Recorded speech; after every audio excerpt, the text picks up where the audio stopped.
जलविद्युत निर्मितीसाठी pump storage धाटणीच्या प्रकल्पासाठी महाराष्ट्र शासन आणि NTPC, Welspun new energy, NHPC, renew hydro power, THDC India, Torrent power, Adani green energy या कंपन्यांशी महायुती सरकारने नुकतंच सामंजस्य करार केला।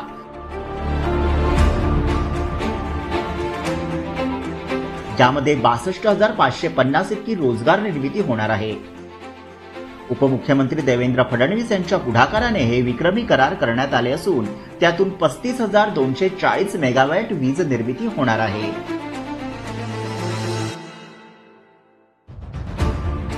राज्यातील या प्रकल्पांमध्ये सुमारे 1,88,750 कोटी रुपयांची गुंतवणूक, तर राज्यात 2030 पर्यंत 50% वीज निर्मिती ही नैसर्गिक ऊर्जा स्रोतांमधून होणार आहे।